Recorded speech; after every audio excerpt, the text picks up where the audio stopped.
You're growing nice and tall, aren't you, Mr. Rose? You're healing up nice and well too, Miss Bonsai. I was worried your leaves were going to keep wilting. And you, Mix Fern, are shorter than I remember. Did I measure you wrong last time? Or maybe it was a trick of the light? Ah, I see. Your leaves are bending away from today's harsh sunlight, causing you to look shorter. You aren't short, really. You're just adjusting to your new place. It happens to the best of us, so don't be sad. Sometimes I shrink when it starts getting cold, into a little ball. I'll check on you again soon to make sure that light doesn't further stunt your growth. Promise. What's next? Let's see. Water the herbs. Maybe I should plant the new arrivals first so they'll adjust faster before summer? Maybe... Oh, I'm sorry. Am I in your way? I wouldn't dare stand in the way of a new plant parent.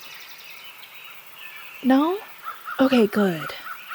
So, can I help you with something? We have a great variety here. Herbs, shrubs, trees. Anything calling to you? Really? Not a one, huh? I get excited about every new flora or fauna I see. Each one has its own unique qualities and uses, like little magical gifts from nature for me to nurture.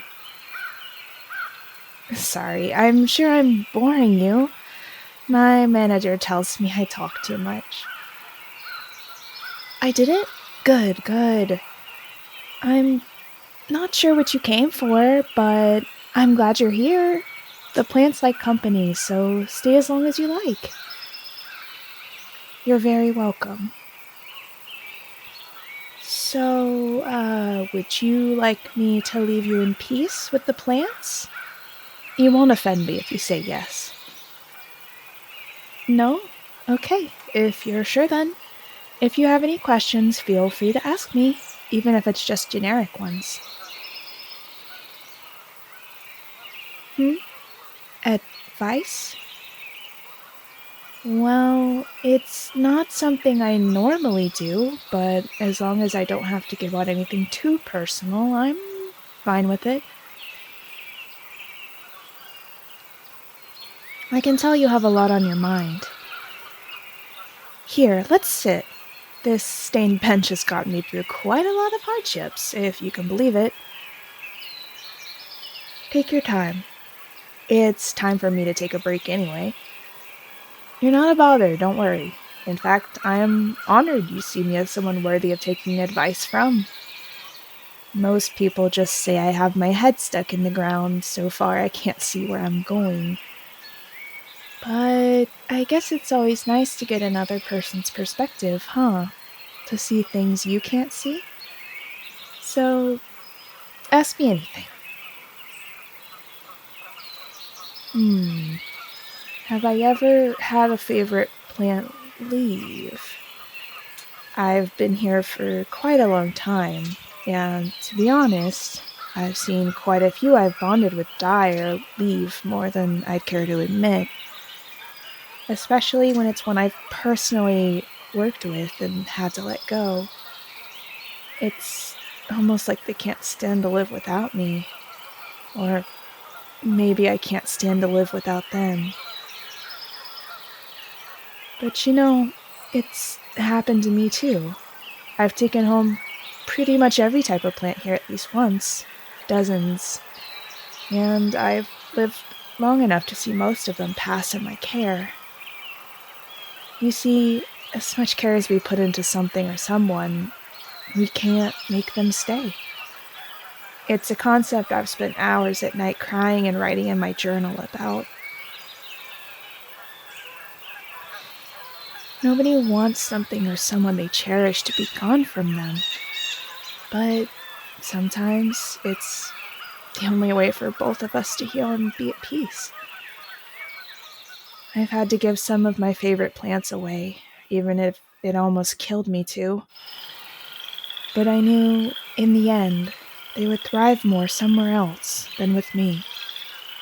It stings to know that you can't heal them, that they can't heal you sometimes. Makes you feel like you've failed them and failed yourself. Yet, you can't hold on to something that's gonna cause both or either of you to perish or stunt your growth. You've gotta be willing to let the ones you love free, or else that love will wither you both. I wish it were easier, but trust me, you're not alone. Are we talking about plants still, you ask? I'm not sure anymore. I'm sure I went on a tangent there. When it comes to plants, I can get a little extra sentimental and flowery with the symbology. But one thing's for sure, no matter what or who you've loved and lost, always remember that there is always more love to give. Love to yourself, to the universe, to others. Love is quite a lot like rain. While you think you can always predict it, you never can. Sometimes it sprinkles, sometimes it pours, sometimes it drowns. When the water gets above your head, you gotta learn to swim, no matter how heavy your body or strong the current. And when the rain stops, the sun always rises again to dry all the pain away, again for you to start anew. Eventually you'll realize, as cold as the rain was, you'll warm again, and that the rain maybe even helped you grow a little taller, a little stronger than you were before. I'm sorry, I totally forgot the original question now. Did I answer it well enough for you? I can totally start over from the top. I'm sure I won't ramble as much this time. You're good? Are you sure? Okay, I'll trust you, but if you aren't, the plants will tell me, you know. Alright, I was joking. I won't badger you further. Well, I'll leave you to the plants then, if that's all you need. Please come back anytime. And may your life blossom.